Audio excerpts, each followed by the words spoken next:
North Korea is a clear and imminent threat to the United States. To find out how things got to this point, we will examine the country's history as well as the life of its citizens. Starting in 1910, Korea was actually under Japanese occupation, and it was this way until the end of World War II when the Japanese surrendered.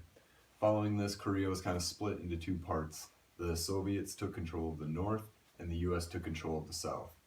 According to BBC News, in 1948, the Soviets installed Soviet-trained communist leader Kim Il-sung to lead the North.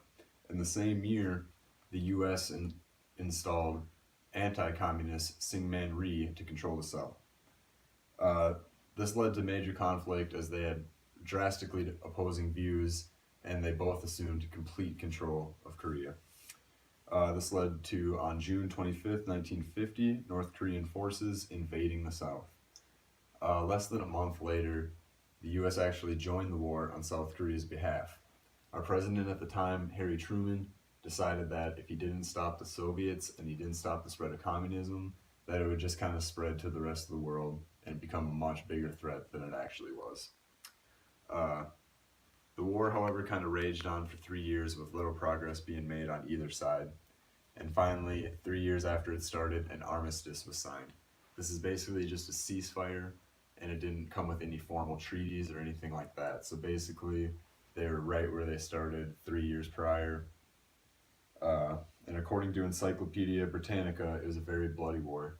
5 million people actually lost their lives, 2.5 million of which were just normal Korean citizens. That was about 10% of their pre-war population. Following the Korean War, Kim Il-sung ruled for another 41 years.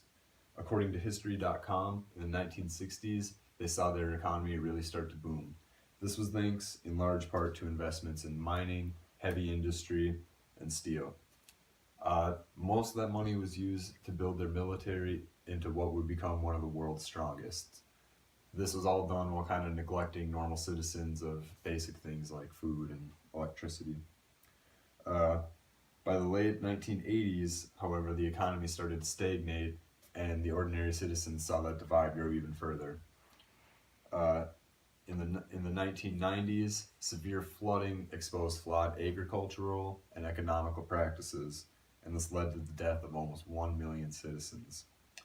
July 1994 brought a change in regime, as Kim Il-sung died of a heart attack and was replaced by his son, Kim Jong-il. Kim Jong-il immediately implemented stricter military-first policies, further exacerbating the divide between ordinary citizens and the military elite.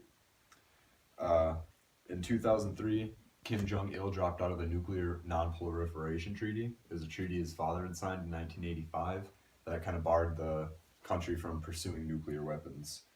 He started ramping things up in 2005 when he admitted publicly for the first time that he was developing nuclear weapons. He claimed to be doing this for his own safety.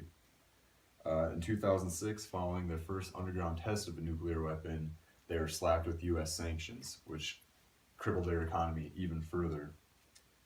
Despite the sanctions, North Korea continued to do nuclear tests and continued to see heavier sanctions slapped on them.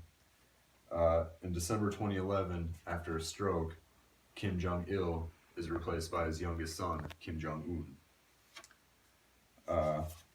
Immediately under Kim Jong-un, missile tests started dramatically increasing. And in fact, according to CNN, in this year alone, 23 missiles have been fired over the course of 16 tests. Kim is adamant on stockpiling a nuclear arsenal because he fears being overthrown. He saw Saddam Hussein be overthrown, and he feels that the reason that happened is because Saddam Hussein did not have nuclear weapons. In addition to all this, all the scary nuclear weapon talk, there's also an ongoing battle of fiery rhetoric between our president, Donald Trump, and the North Korean leader, Kim Jong-un. It kind of has the rest of the world uneasy that this might be kind of the prelude to another war. You might be wondering how the citizens of North Korea allow this to happen, allow these injustices, and we'll tell you why. North Korean citizens actually live a far different life than you and I. According to the Human Rights Watch, North Korean citizens are among the most oppressed in the entire world. Human rights violations done to them by the government include murder, enslavement, torture, forced abortion, rape, and other crimes against humanity. Uh, in fact, most North Korean citizens are forced into slavery at some point in their lives just to sustain the military and the government. There's also strict laws on the media. You're only allowed state-run media that's controlled by the government, and any unauthorized media, say Chinese news or American news, is strictly banned and can result in prison sentences up to the rest of your life. There's also strict travel laws in place to ensure that no unauthorized person ever leaves the country. The Kim dynasty has ruled North Korea for over 70 years. In that time, they have abused their citizens and grown their military into one of the strongest in the world. Every day, they become closer and closer to their pursuit of nuclear weapons, and that kind of shakes the whole world. As Americans, we not only hope for a peaceful resolution that puts American minds at ease, but we also hope for a safe resolution for the North Korean citizens.